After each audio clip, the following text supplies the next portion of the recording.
Hello guys, मैं सूरज राज अपने YouTube channel paper hacker में आपका स्वागत करता हूं दोस्तों। और आज ये वीडियो आप देख रहे हैं बीकॉम पेपर हैकर पर। ठीक है। और ज़्यादा से ज़्यादा इस वीडियो को शेयर करिएगा। बहुत से स्टूडेंट कहते हैं कि सर फटाफट हमारे पेपर डाल दीजिए, इंपॉर्टेंट क्वेश्चन डाल दीजिए, ताकि जो हमारे इंपॉर्टेंट क्वेश्चन हमारे जो एग्जाम आने वाले हैं हाल ही में, उन पे हम अच्छे नंबर ला सकें। तो बिल्कुल आप ला सकते हैं। इन 1819 क्वेश्चन इस वीडियो में बताने वाला हूँ। आप इन क्वेश्चनों को याद करके ला सकते हैं 85% प्लस, यहाँ 85% प्लस।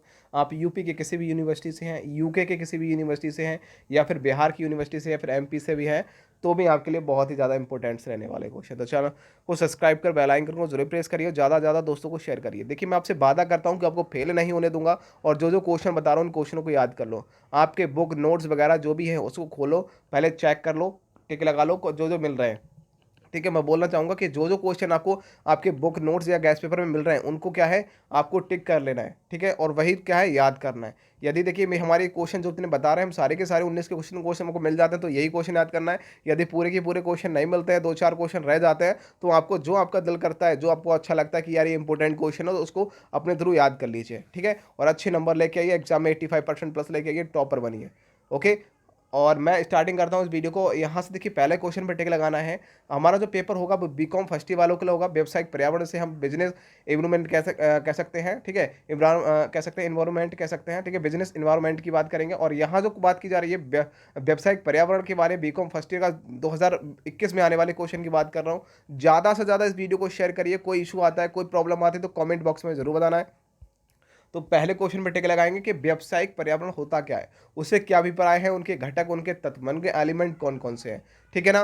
तो व्यावसायिक पर्यावरण के क्या अभिप्राय हैं, और उनके घटक कौन कौन से हैं, उनके तत्वों की व्याख्या करनी है। ठीक है। उसके बाद में देखना है कि सरकार का जो कह सकते हैं निगमन योगदान रहा है, ठीक है, जिसे हम उद्यमिता योगदान भी कह सकते हैं, वो क्या है, उनको क्या करना है, समझाना है। ठीक है, सरकार का।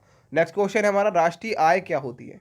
तो राष्ट्रीय आय क्या है, उनके क्या देखना है, अवधारणाओं के बारे में देखना है, और उनकी अवधारणाएं क्या हैं, और गणना करने की विभिन्न विधि के बारे में आपको बताना है कि हम राष्ट्रीय आय की गणना किन किन विधि द्वारा कर सकते हैं। समझ में आ रहा है सभी को।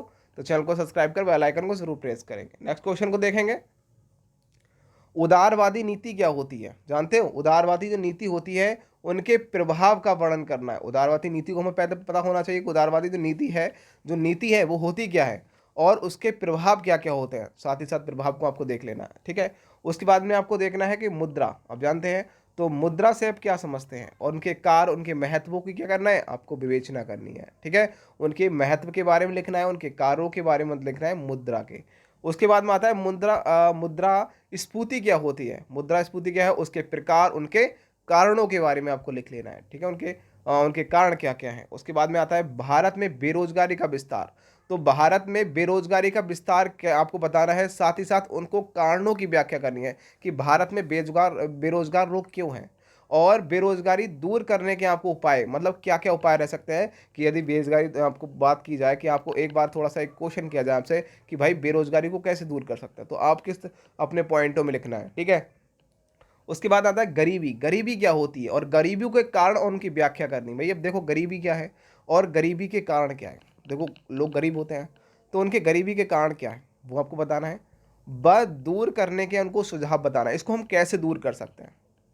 समझ रहे हैं मेरी बात को, तो इसको अच्छे तरीके से देखना है। उसके बाद में आपको नेक्स्ट क्वेश्चन आ जाता है, औद्योगिक नीति। ठीक है। 1991 पर प्रकाश डालना है। कितने, 1991 प्रकाश डालना है। उसे क्या बताना है, जो उन्हें उदाहरण सहित किए गए जो परिवर्तन होते हैं, उनकी आपको क्या लिखना है। ठीक है। उनके परिवर्तन, जो औद्योगिक नीति होती है 1991 की, उस पर प्रकाश डालना है। उनके क्या है, कमियों के बारे में, साथ ही साथ उनके उदाहरणों के बारे में समझाना है। उसके बाद में आता है प्रशुल्क नीति। अब देखिए, प्रशुल्क नीति क्या होती है, जिसे हम राजकोषीय नीति भी कह सकते हैं। प्रशुल्क नीति को हम राजकोषीय नीति भी कहते हैं। ये क्या होती है, इनकी विशेषताएं क्या हैं, उनके महत्व के बारे में आपको देख के जाना है। समझ में आ रहा है। उसके बाद में नेक्स्ट क्वेश्चन को आपको याद करना है, उदारीकरण क्या होता है। ठीक है। और उनके उद्देश्य क्या है, उनके क्या है, साथ ही साथ उनमें जो संबंध रखे जाते हैं, मतलब यहाँ बोला जा रहा है कि इसके संबंधों में भारत के क्या उपाय किए जा सकते हैं। देखिए, इसके संबंध में भारत में क्या उपाय किए गए, किसके संबंध में, उदारीकरण के संबंध में, देखिए उदारीकरण संबंध उदारीकरण होता क्या है, उनके उद्देश्य क्या है, और इसके मतलब किस कह सकते हैं उदारीकरण के संबंध में भारत में क्या उपाय किए गए, वो आपको देखना है। नेक्स्ट क्वेश्चन को देखेंगे। आपकी आती है 11वीं पंचवर्षीय योजना। जानते हो 11वीं जो पंचवर्षीय योजना थी उसके उद्देश्य क्या थे, उनके समाज कह सकते हैं जो सामाजिक अर्थ है उनके लक्ष्य पर लक्ष्य के बारे में आपको क्या लिखना है, व्याख्या करनी है। ठीक है, उनके सामाजिक आर्थिक लक्ष्य है, जो लक्ष्य था उनको क्या 11वीं जो पंचवर्षीय योजना थी उनके बारे में पूरी व्याख्या कर देनी है। उसके बाद में आ जाता है विकासशील देश। आप जानते हैं विकासशील देश की विदेशी व्यापार संबंधित क्या करना है, उनको जो समस्याएं रही हैं उन पर आपको प्रकाश डालना है, क्योंकि जो विकासशील देश हैं विकासशील देशों की विदेशी विदेशी व्यापार संबंधित आपको समस्याओं पर प्रकाश डालना है। मतलब कि एक विदेशी जो देश, मतलब जो विकसित देशों की जो विकसित देश है अपना, एक मान लो देश है उसमें कुछ वस्तु विकसित है और विदेशी व्यापार में अब विदेशों में कुछ ऐसा व्यापार करें तो उसमें क्या है समस्याएं क्या आती हैं।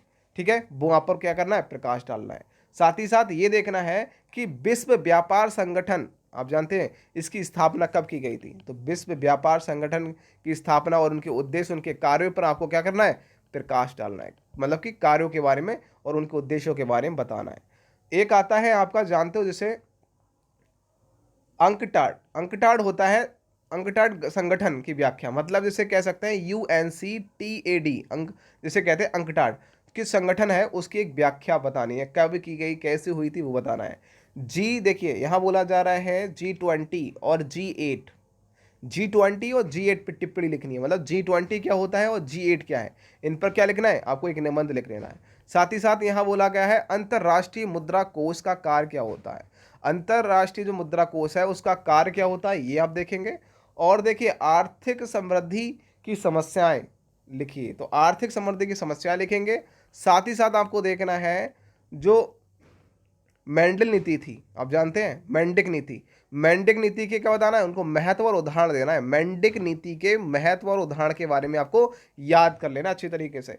और मैंने देखिए ऊपर तो ये बता चुका हूँ मुद्रा स्फूर्ति क्या होती है, उनके कारण उनके उद्देश्यों के बारे में लिखना। तो यहाँ प्रभाव बोला गया है कि प्रभाव क्या होते हैं, इफेक्ट क्या पहुँचते हैं मुद्रा स्फूर्ति के प्रभाव।